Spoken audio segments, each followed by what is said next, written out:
pero siya. kung ako sa kanya, mag-concentrate na lang tayo sa governance. Huwag na nating ipakita sa taong bayan na unang-una, itong kaso nito ni Rizon Tiveros ay nakakatawa. For two reasons. Number one, yun nga, di ba sinabi na rin sa desisyon, hindi ka pwedeng maging masyadong sensitibo kung ikaw ay nasa government.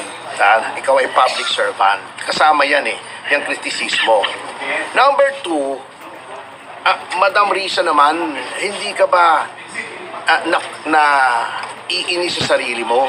Noong 2022, nag-file ka ng bill para i-decriminalize ang libel at cyber libel. Sabi mo, ginagamit itong kasangkapan ng mga public officials para iharas ang mga media men.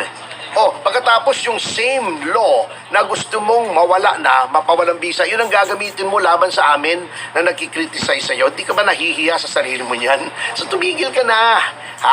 Oo. At alam mo, kasama sa criticism yan, magpakatotoo tayo sa sarili natin na kung ayaw natin yan, ayaw natin yan. Hindi yung kapag sa iba, okay yan. Pag sa'yo, hindi okay yan. Yung batas, di ba? Ito lang, sir, additional question lang po.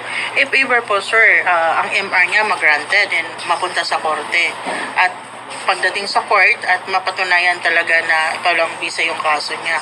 Sir, pwede nyo ba siyang balikan sa ganitong uri na harassment na kaso? Hindi na. Okay na yun, bakit siya babalikan? Sapat na yung nakikita ng mga taong bayan na mali yung ginagawa niya na she is not a public servant who takes criticism. Ayaw niya na napupuna siya. Gusto niya lagi lang siyang tama. Yes. Pagka nagkikriticize siya ng iba, okay, pero pag siya kinikriticize, nagdidemanda siya. Yes. Last na lang, attorney. Message niyo lang po kay Risa Ontiveros. Yes. Wala naman. Karapatan niya, hayaan mo na siya. It is her right as it is our right na kami naman ay naghain ng ethics complaint laban sa kanya on the same topic. We will let the concerned authorities decide kung sinong tama at kung sinong mali. Lalabas naman kung sinong tama at sinong mali. At hindi naman na maitatago sa taong bayan. Matili po ang taong bayan. Alam nila kung sinong kengkoy at sinong hindi sa mga naninilbihan.